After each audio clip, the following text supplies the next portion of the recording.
At Chidiowa and Karujiri Chambers in Kampala district, we sit down with Natasha Museveni Karujiri, an author of a new book on the shelves, What's in a Name, Kaneimbabazi, a memoir about her life and reflections of a daughter of the savannah. I had this conversation with God where I was telling him that I feel like I'm too young to write my story.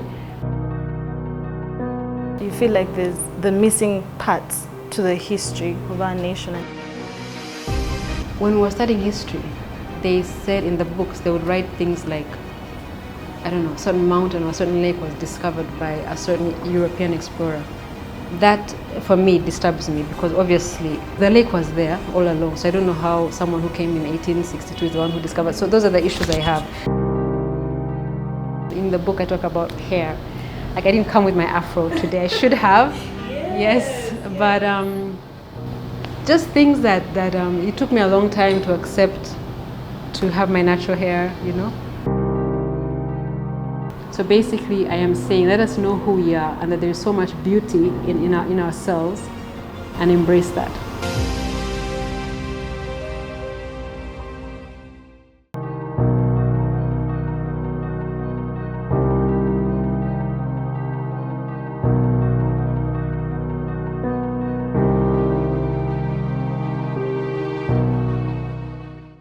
What's in a Name, Kaneimbabazi starts by highlighting her father, President Museveni, as a peculiar child, tells of her grandparents and native names given to him and the wife, Janet Museveni, as a couple with magical destinies.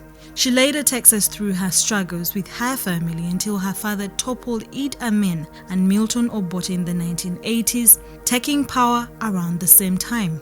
Today with me, I have a producer, mother, wife, a coat of many colors, beautiful colors, a multi-talented and faceted person, an author, and today we're going to be looking at her book, What's in the Name, Kaneimbabazi. Ladies and gentlemen, I introduce to you Natasha Karujiri Museveni Kaneimbabazi. How are you? I'm well, thank you. Thank you so much for coming through for the interview. Thank you. I think we'll just get into it. What is with the title of the book? The title of the book, What's in a Name, Kaneimbabazi. Kaneimbabazi is my name.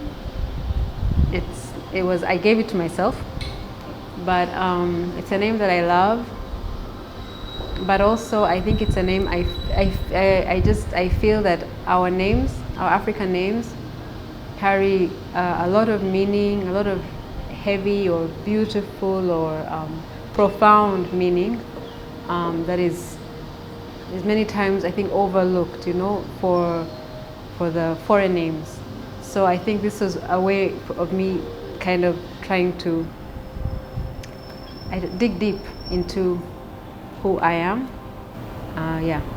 my identity, my heritage. How would you describe yourself, Natasha? If I were to describe myself, I'd probably say I am a Ugandan woman, an African child. I am an artist at heart. I am a follower of Jesus.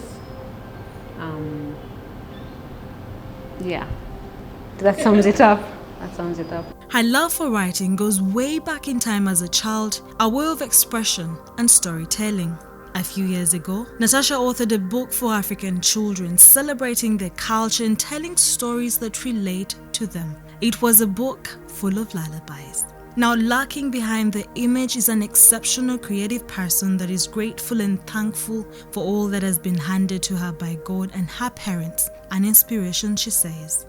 I felt God tell me to write my story, and I had this conversation with God where I was telling him that I feel like I'm too young to write my story, and also I don't know that my story thus far would impact anyone. You know, I was talking to God, like we had this conversation. But anyway, I just felt compelled by God to write the story, and that's how I ended up writing it. I'm curious to find out why you chose Kaneimbabazi of all names. Museveni is my father's name. Karujiri is my husband's name. Kaneimbabazi is my name, so it's me, just me.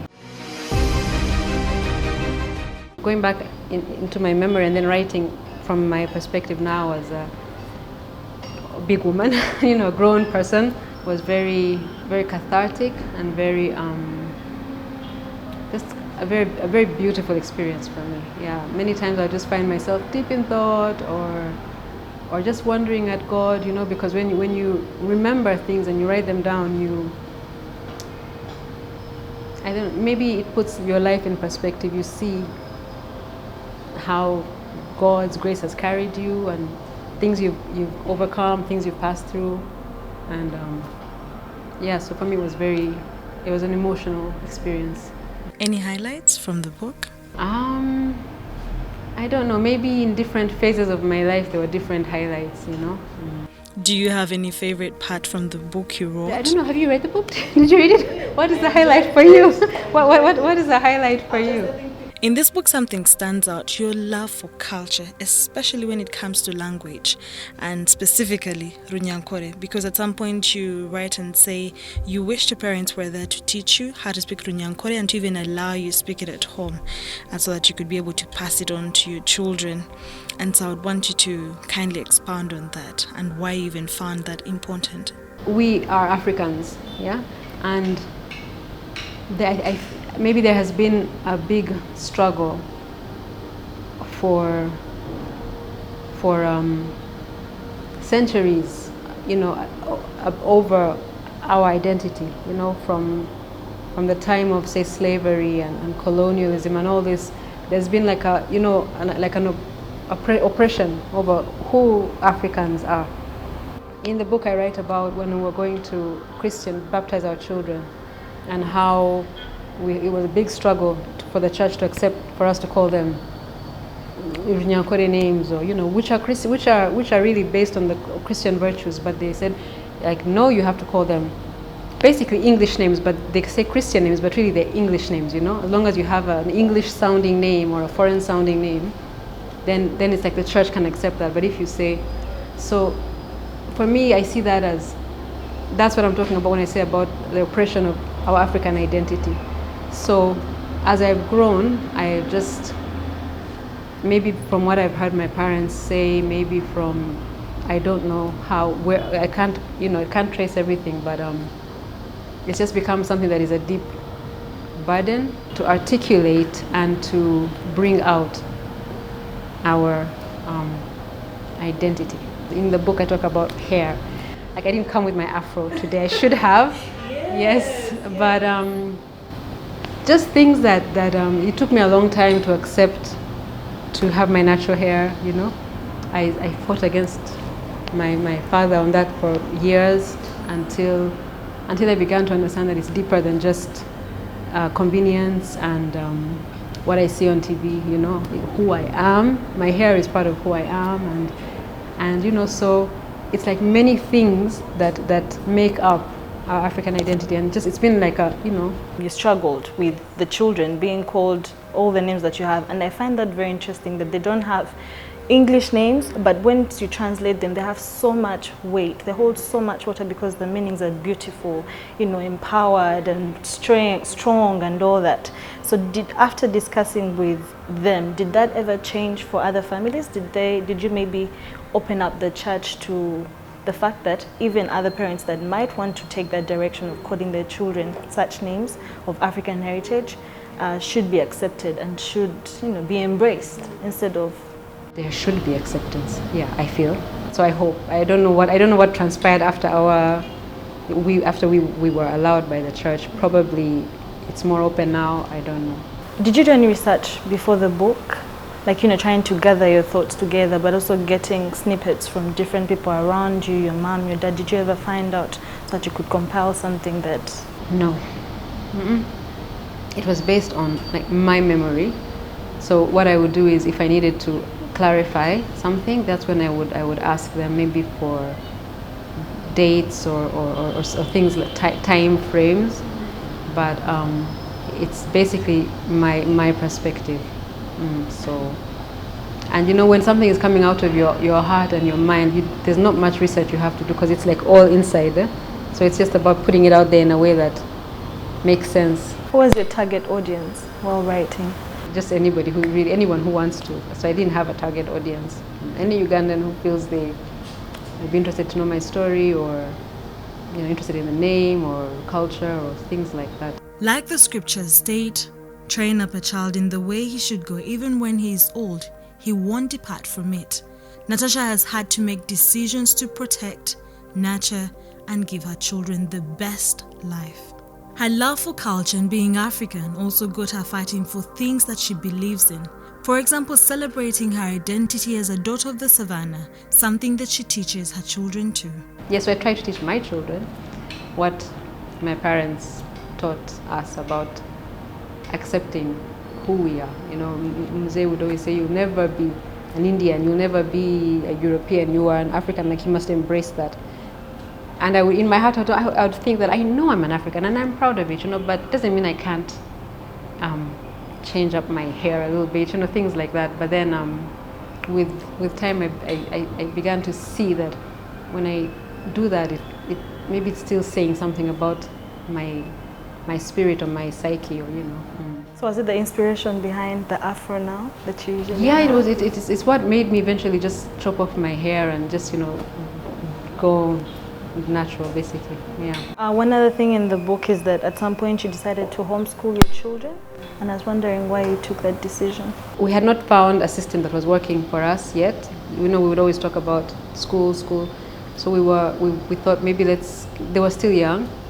So, and my sister she was living in the village at the time. She was based there for a few years. So we just all decided to basically school the children at home using a system that was a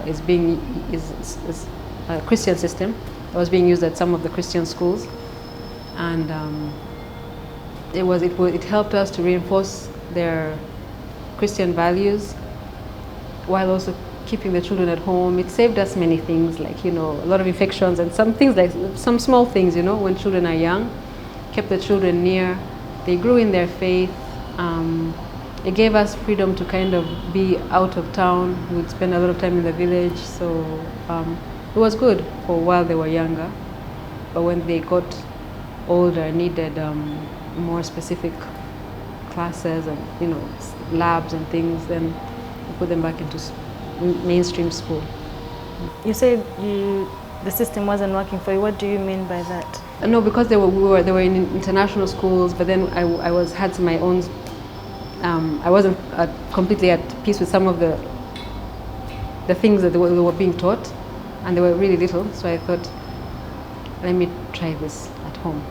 And somehow we were all going through the same thought process, and that's how we came to that decision. But do you see school evolving and the system becoming better and better? What do you think about the school system in Uganda now? We were in the national system, and I think it was good. I think it was very good.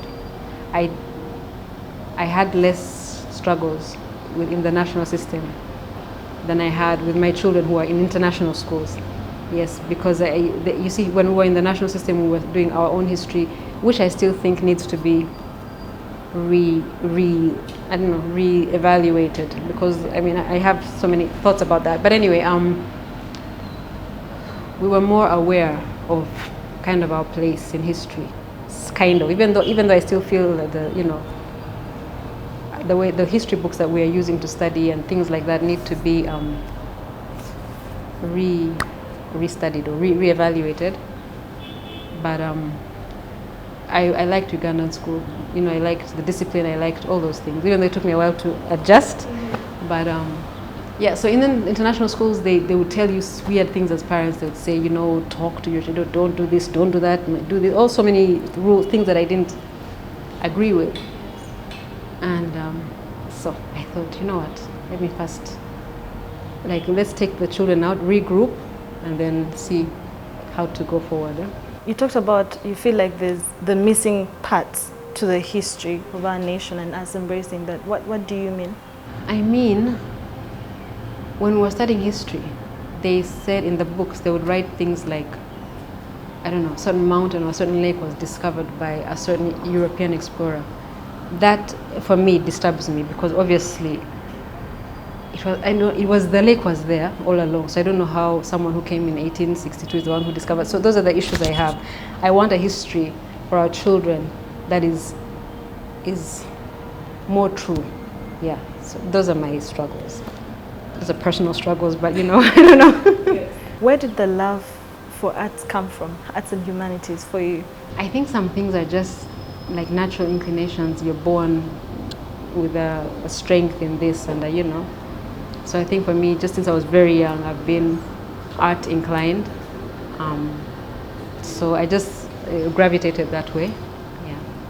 When I was at school, of course, you know, you do all subjects. So some you really struggle, some you're okay, some you excel. So that's where that's how you know that maybe this is where my strength lies. In 2016, she produced a biographical film titled 27 Guns, her adaptation of the 5-year civil war that led to Yoweri Museveni and the national resistance movement to power since 1986. All the time that I've done a thing, I felt like it is God who has led me to do the thing, even to make the film that we made. You know, I feel it was God who led me into that. I feel it was the right time for that to happen. You know, it's long overdue for our stories to really, our history to, I don't know, be told in film in a cinematic way. Yeah, so really, I feel it's God who just keeps leading me, and it's not that it's easy. Sometimes it's a hard thing to do. I write about making the film required me to kind of get out of my comfort zone, my quiet life. You're just there in front of so many people, and you have, you know, people ready to tear down what you've done or this and that, and you know. But the filming was difficult because there was a lot of, you know, it was not easy for me. Writing was a very personal thing, so it was just me and my God and my thoughts and my, you know, that was different. But filming, there were so many people involved, and there was a lot of, how do you say, opinions. The opinions that support you, opinions that are absolutely against everything you're doing. So that was, you know, you would get discouraged, but somehow, by the grace of God, we kind of pushed through and finished.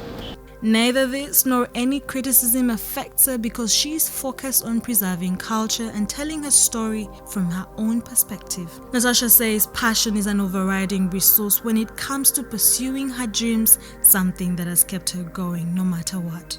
Would you call yourself successful? Maybe I haven't yet achieved all the things that I want to achieve. I'm sure there are still things that I want to do. So I would like to think that there's still more for me to do, so I'm not sure that now is the time to call myself successful.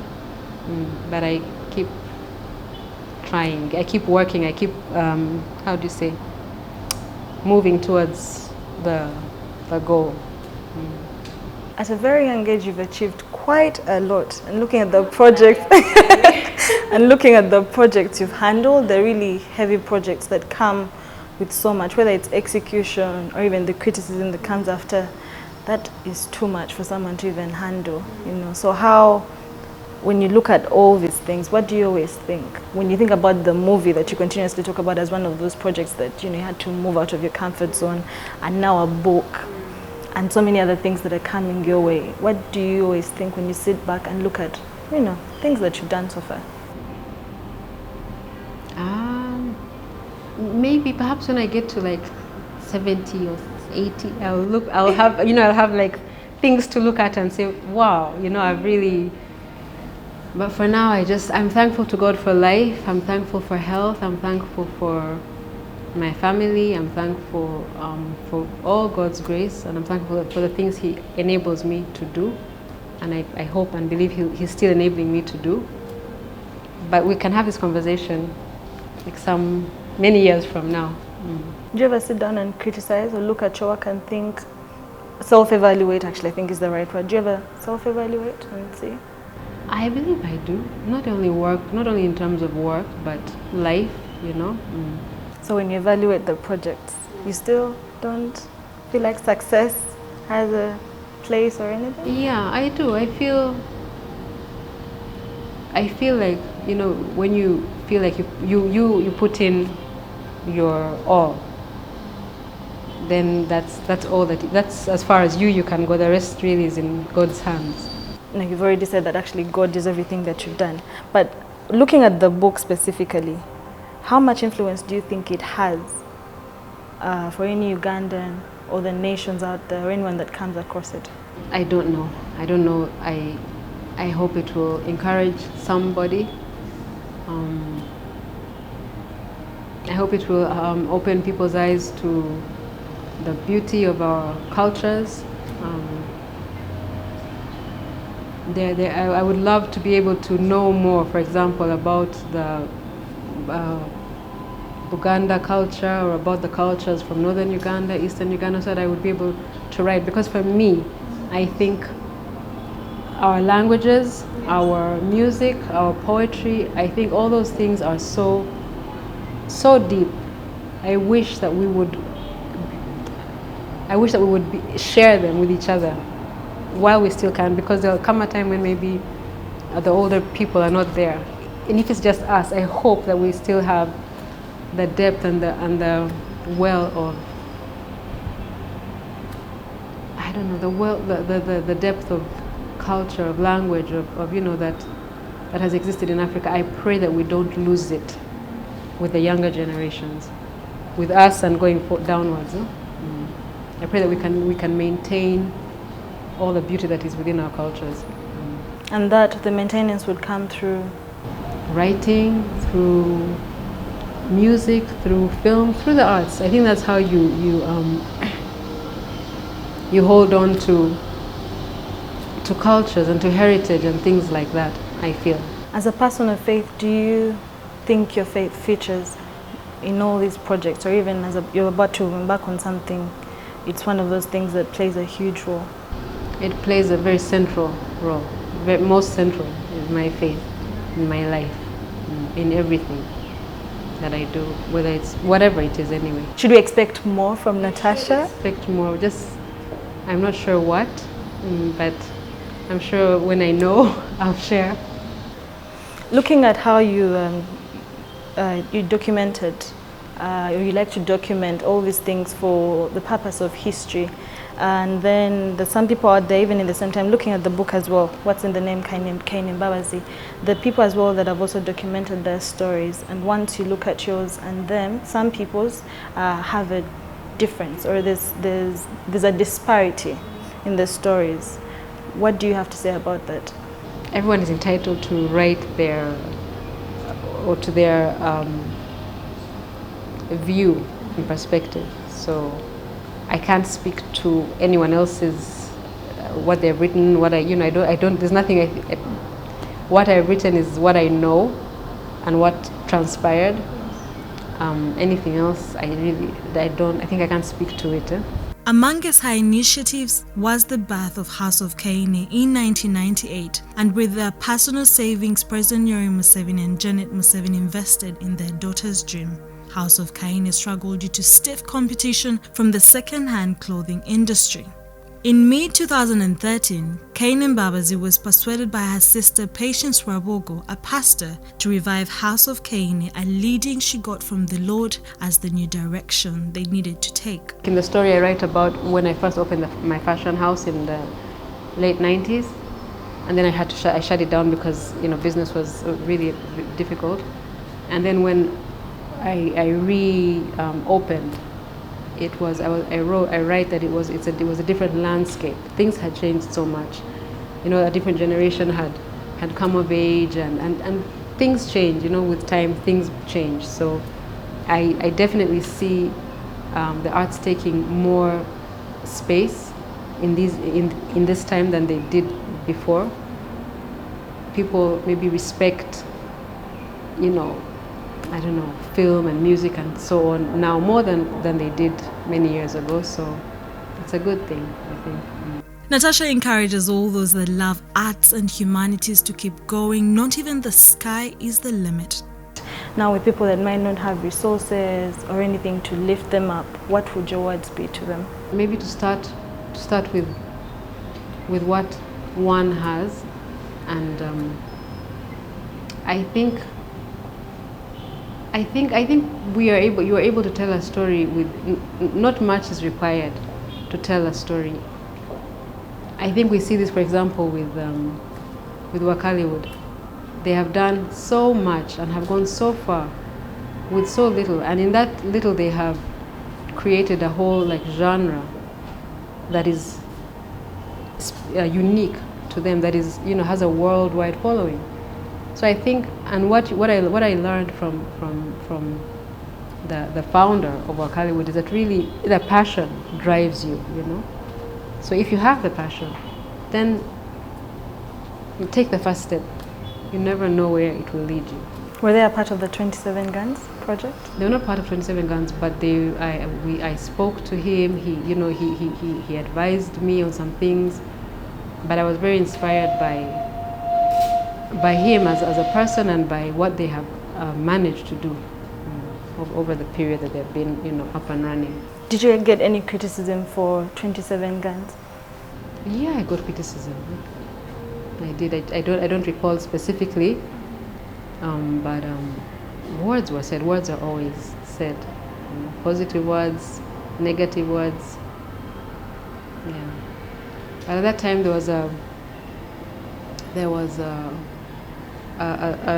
saying, or not a saying, a thingy, some words, a poem or something that really spoke to me during the making of 27 Guns. It's called, I don't have it on me right now, but it's called The Man in the Arena. So it talks about, like, don't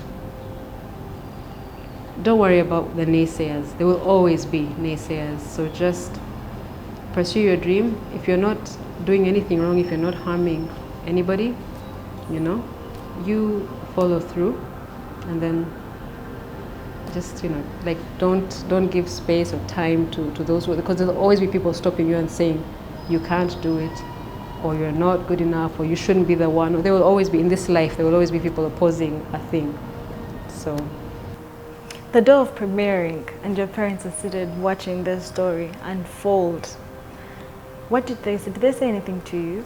On the day of premiering, yeah, they became emotional in some of the parts, you know, because for many people who lived through that time, it took them back to those years, you know, the guns, the sound of the bullets, the kavuyo basically of that time. So it did. They became emotional, both of them. My mother more so, but many of the officers, of just people who had come through that time. So as we wound up, who are you wearing today? Oh, I am wearing me. I'm wearing Jay and Kaneimbabazi. Yes. Should we expect anything on the runway soon? No. You just know that we are still around, and we'll be around for, I pray to God, for a while yet. Maybe taking our African fashions to the world, who knows. Since you rebranded and have a different whole vibe, what do you want JK to represent? I wanted to represent what it has always represented, Africa, the beauty of Africa, our materials, our color, the color of Africa, the uniqueness that is Africa. So that's what it represented then, that's what it represents now, the eternal summer of Uganda. So yeah, we're still at it. So you still think you're not successful, even now? I don't know how does one measure success? That's a question I need to sit and really write. I need to like expound on that. Huh? How does one measure success? Isn't it? I think even just looking at the project, how big. For example, you talk about 27 Guns as that project that really pushed you out, and looking at how much you achieved or how you told the story, like, who does that? You know? So it's just one of those things when you look at how much you had to put in, and then how you executed and how people responded, whether they have naysayers or any, but the appreciation for many people that feel like that story really being told has created change or an impact and has written history. Nothing still. Nothing still. No, nothing still. Not nothing still. For me, like I said, I'm just thankful for everything that I'm able to do. But I'm going to sit and actually now write that. I'm going to respond to you properly in writing on that one, yeah. Natasha Museveni Kaneimbabazi is persuaded that this is just the beginning. She's very optimistic about the future and has so much more for Ugandans interested in the arts and humanities. Even she can't wait to see what she can do. The book is What's in a Name? Kaneimbabazi. Thank you so much for watching. That was Natasha Karujire telling you a story, and this book has so much of the history of what she's been through and why she even wants to tell the African story. You can get this book at different outlets, and there's Aristoc Booklets. It has 3 outlets at Kampala Road, Garden City and Acacia Road, Uganda Bookshop, Book Point Wugolobi, Gastro Bookshop, Capital Shoppers, Transit Duty Entebbe, Cassia Lodge, Bazaar Entebbe, and so many other places. Any last remarks to people who look out to you and inspired by you? My parting words would probably be to, for us as Ugandans, as girls, as women, as Africans, to know our worth, to know that there's nothing that we are not able to do. With God on our side, we are sons of this great continent. We are able. We are. Each of us is special and unique, and each of us has something within us that only we have, that only that person has. That like the story in the Bible of the talents. Everyone has, I believe, something within them that God wants us to multiply while we are on this earth. So I pray that we will find it within ourselves to know what it is and to use it. Right now, for me, I know that I am a storyteller in many forms, and this is what we're talking about now, my story that I have written. But I had also written once, some years back, a children's book. I hope to write more. And I wrote that children's book because I had young daughters to whom I used to read, all the fairy tales that are out there, and for my young African children to have to hear night after night about the princess with the hair that goes from here down to the palace window down to the ground, about these Cinderella and all these people that I cannot relate to and that she couldn't relate to.